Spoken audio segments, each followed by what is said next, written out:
రాష్ట్రంలో ఈ ముగ్గురే బీజేపీ, ముగ్గురు బీజేపీ పక్షం, మోడీ పక్షం. ఈరోజు కాంగ్రెస్ పార్టీ మాత్రమే ప్రజల పక్షాన నిలబడుతుంది, ప్రజల పక్షాన ప్రశ్నిస్తుంది, ప్రజల పక్షాన పోరాటాలు చేస్తుంది.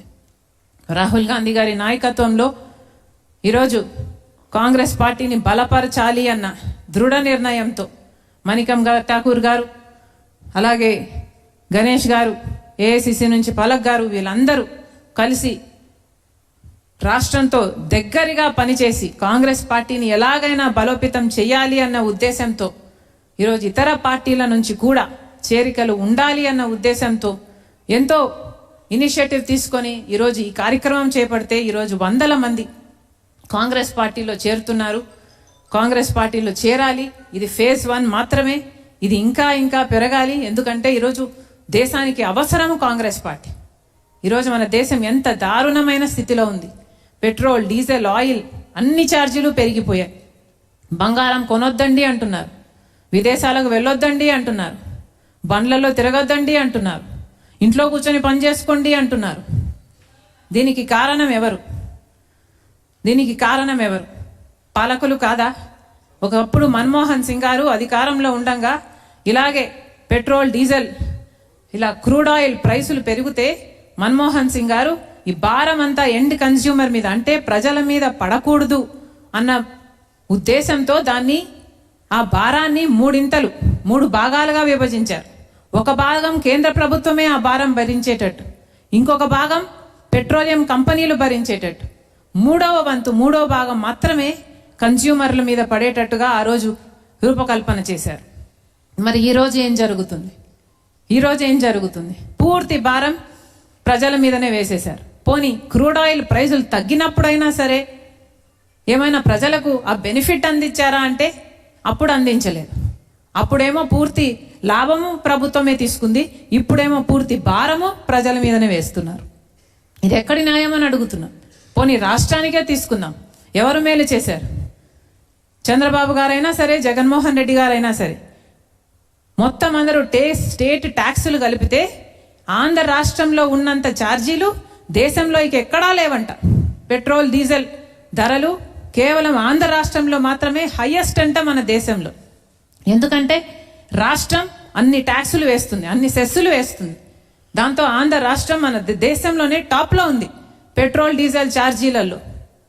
ఈరోజు సిగ్గు లేకుండా ఈరోజు పొద్దున పేపర్లో చూస్తే వైసీపీ వాళ్ళు ధర్నాలు చేశారట. దేనికి ధర్నాలు చేశారంటే పెట్రోల్, డీజిల్ ఛార్జీలు పెంచారని, అదే ఆంధ్ర రాష్ట్రంలోనే హైయెస్ట్గా ఉన్నాయని ధర్నాలు చేశారట.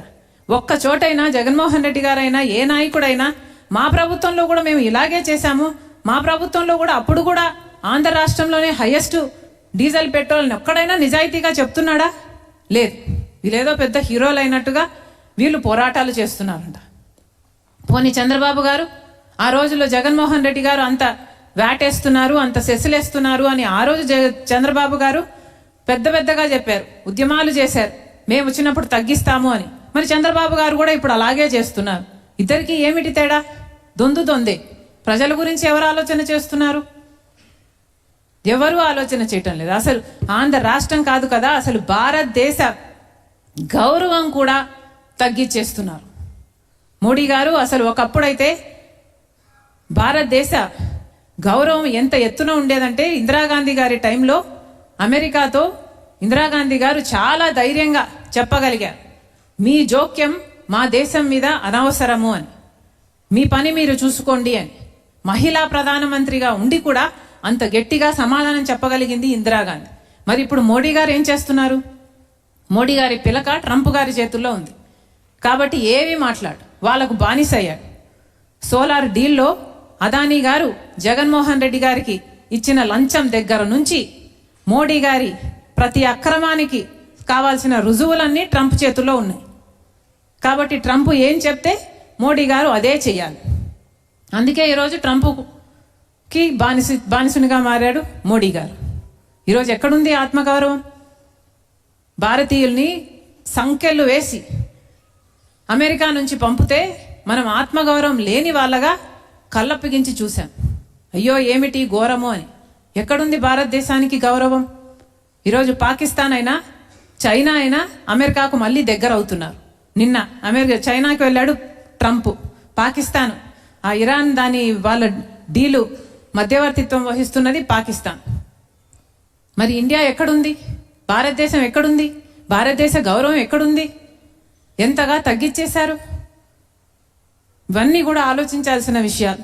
వీటన్నిటి గురించి పోరాటం చేస్తున్నది ఒక్క కాంగ్రెస్ పార్టీ మాత్రమే.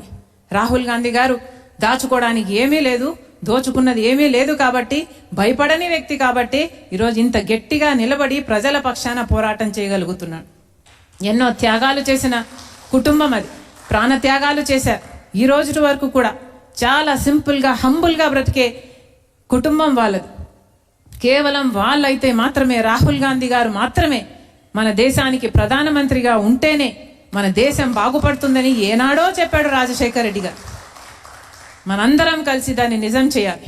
ఆంధ్ర రాష్ట్రంలో కూడా కాంగ్రెస్ పార్టీ నిలబడాలి, బలపడాలి, ఎదగాలి, గెలవాలి. ఇవన్నీ మనం చెయ్యి కలిపితే ఇది సాధ్యం చేసుకోగలం. మరొకసారి కాంగ్రెస్ పార్టీని, ఐడియాలజీని నమ్మి మీరు ఈరోజు కాంగ్రెస్ పార్టీలో చేరుతున్నందుకు మరొకసారి రాజశేఖర్ రెడ్డి బిడ్డ మనస్ఫూర్తిగా మిమ్మల్ని ఆహ్వానిస్తుంది. Thank you. జోహార్ వైఎస్ఆర్.